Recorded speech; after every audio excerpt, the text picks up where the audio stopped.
कोई भी सब्सटेंस जो होता है इन फेनिस्ट्रेशन के जरिए एक पाउच में बंद हो जाता है और उसके बाद यहाँ ये बहुत स्पेशल फीचर है कि उनके बीच में टाइट जंक्शन होता है। ग्लूकोज का जो ट्रांसपोर्ट होगा ब्लड कैपिलरी से ब्रेन में, किसके जरिए? ब्रेन हमारा बिल्कुल लेडी की तरह क्या है, सेंसिटिव है और प्रोटेक्टेड है। इसके अलावा जितने भी न्यूरोटॉक्सिन्स है, चाहे वो लिपिड सॉल्युबल, कौन सी पैथोलॉजिकल कंडीशंस है जिनमें हमारा ब्लड ब्रेन बैरियर ब्रेक हो जाता है, लेकिन जो न्यूबॉर्न है उनमें ब्लड ब्रेन बैरियर है वो इतना इफेक्टिव नहीं होता है। हेलो फ्रेंड्स, मैं विजय और आप देख रहे हैं विजय मेडिको ज्ञान।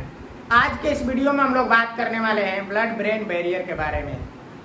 एक्चुअल में ये ब्लड ब्रेन बैरियर होता है क्या है, मतलब कि ब्लड ब्रेन बैरियर जैसा कि नाम से ही पता है, ब्लड और ब्रेन के बीच में बैरियर। एक्चुअल में ब्लड ब्रेन बैरियर ये होता ही क्यों है, क्यों प्रेजेंट होता है, आइए देखते हैं। जनरली जो हमारे वेस्कुलर सिस्टम की जो कैपिलरीज होती है जो ब्लड को सप्लाई करती हैं, ये क्या है, एंडोथेलियल सेल्स। उनके अंदर जो एंडोथेलियल सेल्स होती है वो आप देख सकते हैं कि उनके बीच बीच में क्या है, गैप है, जिनको क्या बोलते हैं, फेनिस्ट्रेशन। कोई भी सब्सटेंस जो होता है इन फेनिस्ट्रेशन के जरिए, इन गैप्स के जरिए अगर इनका ट्रांसपोर्ट होता है तो उसको बोलते हैं पैरासेलुलर रूट। लेकिन वहीं अगर सेल्स के बीच से अगर हो रहा है तो उसको बोलते हैं ट्रांससेलुलर रूट। जब कोई भी सब्सटेंस अगर क्या होता है, स्मॉल होता है, लो मॉलिक्यूलर वेट का होता है, तो यहाँ पे एंडोथेलियल सेल्स के द्वारा क्या कर लिया जाता है, इनगल्फ कर लिया जाता है, एक पाउच में बंद हो जाता है और उसके बाद यहाँ पे आ करके सेल मेम्ब्रेन के से फ्यूज हो जाता है। उसके बाद ये ब्लड से बाहर क्या हो जाता है, रिलीज हो जाता है। वहीं अगर हेवी मॉलिक्यूलर वेट, जैसे मान लीजिए अगर कोई हाईली चार्ज अगर कोई प्रोटॉन है तो पैरासेलुलर रूट के जरिए उसका क्या होता है, ट्रांसपोर्ट होता है। वहीं अगर सीएनएस कैपिलरीज की बात करें तो इनके बीच में कोई फेनिस्ट्रेशन नहीं रहता है। इनके बीच में एंडोथेलियल सेल्स के बीच में क्या होता है, टाइट जंक्शन प्रेजेंट होता है। यह हमारे ब्लड कैपिलरीज की ये बहुत स्पेशल फीचर है कि उनके बीच में टाइट जंक्शन होता है और यही रीजन है कि कोई भी प्रोडक्ट जो है हमारे ब्लड कैपिलरीज से ब्रेन में नहीं जा पाता है। हमारे सीएनएस कैपिलरीज में कोई भी पैरासेलुलर ट्रांसपोर्ट नहीं होता है और न ही ट्रांससेलुलर रूट के द्वारा ट्रांसपोर्ट होता है। अगर ट्रांससेलुलर रूट के द्वारा ट्रांसपोर्ट होता है तो बहुत ही लो होता है, बहुत ही कम होता है। फिर आप लोग सोच रहे होंगे कि फिर ब्लड के अंदर किसी चीज का ट्रांसपोर्ट नहीं होता है, नहीं होता है। ब्रेन हमारा बिल्कुल लेडी की तरह क्या है, सेंसिटिव है और प्रोटेक्टेड है। तो यहाँ पे ये लेडी है क्या है, स्पेशल है। इसके पास कोई भी जब जाएगा तो उसको क्या होना चाहिए, स्पेशल होना चाहिए। अगर स्पेशल है तो किससे जाएगा, स्पेशल रूट से जाएगा। और स्पेशल कौन है, ग्लूकोज, ठीक है, ग्लूकोज। जब कोई ट्रांसपोर्ट अगर स्पेशल रूट के जरिए होता है तो उसको बोलते हैं कैरियर मेडिएटेड ट्रांसपोर्ट। क्या बोलते हैं, carrier mediated transporter. Route type 1। तो ग्लूकोज किसके जरिए, किस ट्रांसपोर्ट के जरिए होगा, route type 1 carrier mediated transporter के जरिए। वही अगर अमाइनो एसिड्स की बात करें, इसकी बात करें अमाइनो एसिड्स की, अमाइनो एसिड्स की बात करें तो ये होता है हमारा लीवोडोपा। क्या, लीवोडोपा कैरियर मेडिएटेड ट्रांसपोर्टर। तो ब्लड ब्रेन बैरियर का रीजन क्या होता है, जो सीएनएस जो कैपिलरीज है उनके बीच में टाइट जंक्शन का क्या होना है, प्रेजेंट होना। टाइट जंक्शन की वजह से कोई भी जो प्रोडक्ट है या सब्सटेंस है हमारे ब्लड से हमारे सीएनएस में क्या होता है, नहीं जा पाता है। इसके अलावा इसमें कोई भी फेनिस्ट्रेशन नहीं होता है, ठीक है, कोई भी फेनिस्ट्रेशन नहीं होता है और न ही कोई पैरासेलुलर रूट के द्वारा ट्रांसपोर्ट होता है और न ही ट्रांससेलुलर रूट के द्वारा ट्रांसपोर्ट होता है। अब आइए हम लोग देखते हैं कि कौन कौन से सब्सटेंस है जो हमारे जो ब्लड ब्रेन बैरियर के थ्रू हमारे सीएनएस में नहीं पहुंच पाते हैं। जैसे लार्ज मॉलिक्यूल, क्या, लार्ज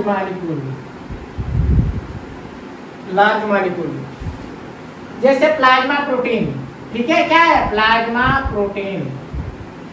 अगर कोई भी ड्रग है जो प्लाज्मा प्रोटीन से बाइंड कर रही तो हमारे ब्रेन कैपिलरीज के जरिए हमारे सेंट्रल नर्वस सिस्टम में पहुंच नहीं पाएगी। हाईली चार्ज मॉलिक्यूल है या फिर लेस लिपिड सॉल्युबल है, वो हमारे ब्लड ब्रेन बैरियर के थ्रू सीएनएस में नहीं पहुंच पाएगा। इसके अलावा जितने भी न्यूरोटॉक्सिन्स है, चाहे वो लिपिड सॉल्युबल हो चाहे लो मॉलिक्यूलर वेट हो, अगर क्रॉस कर भी गया तो हमारे सीएनएस में ऐसा सिस्टम होता है कि उसको क्या कर दिया जाता है, एक्सपेल आउट कर दिया जाता है। कौन कौन से सब्सटेंस है जो हमारे ब्लड ब्रेन बैरियर के थ्रू पास हो जाते हैं, जैसे वेरी स्मॉल, ठीक है, वेरी स्मॉल मॉलिक्यूल, जैसे ऑक्सीजन, ठीक है, CO2, ये हमारे ब्लड ब्रेन बैरियर के थ्रू क्या हो जाएंगे, क्रॉस हो जाएंगे। अब आइए हम लोग देखते हैं कि कौन कौन सी पैथोलॉजिकल कंडीशंस है जिनमें हमारा ब्लड ब्रेन बैरियर ब्रेक हो जाता है। हेड इंजरी, ठीक है, हेड इंजरी, बहुत सारे जगहों पे जो ब्लड ब्रेन बैरियर है वो क्या हो जाता है, ब्रेक हो जाता है, और जो वाटर है वो हमारे ब्रेन में क्या होने लगता है, इकट्ठा होने लगता है, जिसको क्या बोलते हैं, सेरिब्रल एडिमा। और जैसे जैसे वाटर का एक्युमुलेशन होता जाता है ये क्रेनियम पे प्रेशर जनरेट करता है, हमारी स्कल पे प्रेशर जनरेट करता है, और क्या होता है, इंट्राक्रेनियल प्रेशर बढ़ जाता है। क्या होता है, इंट्राक्रेनियल प्रेशर रेज हो जाता है। दूसरा क्या है, इन्फेक्शन। अगर इन्फेक्शन होगा तो हमारा ब्लड ब्रेन बैरियर होता है मल्टीपल पॉइंट से ब्रेक होगा, और उसके बाद वाटर जो हमारे ब्रेन में क्या होने लगेगा, इकट्ठा होने लगेगा, और फिर इंट्राक्रेनियल प्रेशर बढ़ जाएगा और ब्रेन डिसरप्ट हो जाएगा। रेडिएशन, ठीक है, नियोप्लाज्म, ठीक है, रेज्ड इन क्या, ब्लड प्रेशर, ठीक है।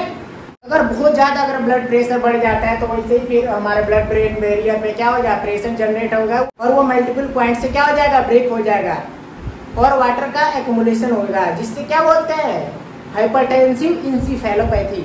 तो आप लोग देख रहे हैं कि बहुत सारे पैथोलॉजिकल कंडीशंस है जिनमें हमारा blood brain barrier multiple points पे ब्रेक हो जाता है और वाटर का एक्युमुलेशन होने लगता है हमारे ब्रेन के अंदर, जिनको बोलते हैं वैसोजेनिक एडिमा। क्या बोलते हैं, वैसोजेनिक एडिमा। और उसके बाद इंट्राक्रेनियल प्रेशर बढ़ जाता है। जब भी हीमोग्लोबिन का ब्रेकडाउन होता है, हीमोग्लोबिन का ब्रेकडाउन होता है तो एक हाईली न्यूरोटॉक्सिक मेटाबोलाइट बनता है, जिसको क्या बोलते हैं, बिलिरुबिन। क्या बोलते हैं, बिलिरुबिन। हम आप लोगों को बता चुके हैं कि जो भी न्यूरोटॉक्सिन्स है वो हमारे ब्लड ब्रेन बैरियर को क्रॉस करके हमारे CNS में नहीं जा पाता है, लेकिन जो न्यूबॉर्न है उनमें ब्लड ब्रेन बैरियर है वो इतना इफेक्टिव नहीं होता है, और जो बिलिरुबिन है वो ब्लड ब्रेन बैरियर को क्रॉस करके, ठीक है, CNS में आ जाता है, जिसको क्या बोलते हैं, कर्निट्रस। तो आइए हम लोग छोटा सा रिकैप लेते हैं ब्लड ब्रेन बैरियर के बारे में। मतलब ब्लड और ब्रेन के बीच में बैरियर है जिसको बोलते हैं हम लोग ब्लड ब्रेन बैरियर। ये ब्लड ब्रेन बैरियर होता है क्या है, जो हमारे वेस्कुलर सिस्टम की जो कैपिलरीज है उनमें जो हमारे जो एंडोथेलियल सेल्स है बहुत दूर दूर होती है, और उसके बीच में क्या होता है, गैप होता है, जिनको क्या बोलते हैं, फेनिस्ट्रेशन।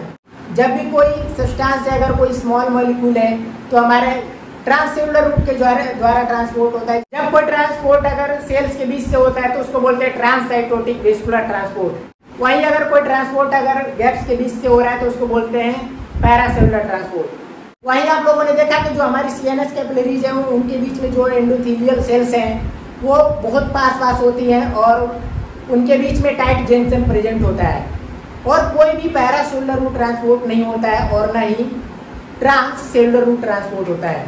तो ये था रीजन हमारे ब्लड ब्रेन बैरियर का। कौन कौन से सब्सटेंस है जो ब्लड ब्रेन बैरियर को थ्रू पास नहीं हो पाते हैं, वो है लार्ज मॉलिक्यूल्स जैसे प्लाज्मा प्रोटीन। कोई भी ड्रग अगर प्लाज्मा प्रोटीन से अगर बाइंड कर रही है, अगर वो हमारे ब्रेन कैपिलरीज के थ्रू अगर CNS में जाना चाहती हो तो नहीं जा पाएगी। उसके बाद आता है highly charge molecule. Highly charge या less lipid soluble molecule blood brain barrier को क्रॉस नहीं कर पाते हैं।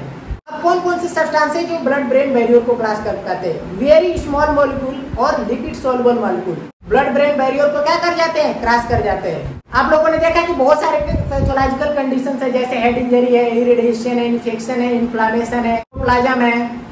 इन सारे पैथोलॉजिकल कंडीशंस में क्या होता है कि मल्टीपल पॉइंट से हमारा ब्लड ब्रेन बैरियर हो जाता है, वो ब्रेक हो जाता है, और वाटर का रिटेंशन होने लगता है हमारे CNS के अंदर, और सेरिब्रल एडिमा डेवलप हो जाता है, जिसके वजह से इंट्राक्रेनियल प्रेशर क्या हो जाता है, बढ़ जाता है, जिसको बोलते हैं हम लोग वैसोजेनिक एडिमा। उसके बाद आप लोगों ने देखा कि जब हीमोग्लोबिन का जो ब्रेकडाउन होता है तो उससे जो हाईली न्यूरोटॉक्सिक जो सब्सटेंस जो मेटाबोलाइट बनता है वो बिलिरुबिन होता है, और बिलिरुबिन जो होता है हमारे ब्लड ब्रेन बैरियर को क्रॉस नहीं कर पाता है। लेकिन वही न्यूबॉर्न में हमारा जो ब्लड ब्रेन बैरियर है वो हाईली इफेक्टिव नहीं होता है, जिसकी वजह से जो बिलिरुबिन है ब्लड ब्रेन बैरियर को क्रॉस कर जाता है, और न्यू बॉर्न बेबी के ब्रेन को क्या कर जाता है, डिसरप्ट कर जाता है, जिसको क्या बोलते हैं, कनेक्टर्स। ये था ब्लड ब्रेन बैरियर के बारे में। आई होप ये वीडियो आप लोगों को अच्छी लगी तो प्लीज लाइक कीजिए, शेयर कीजिए और कमेंट करके प्लीज हमें जरूर बताइए। तब तक के लिए बहुत बहुत धन्यवाद।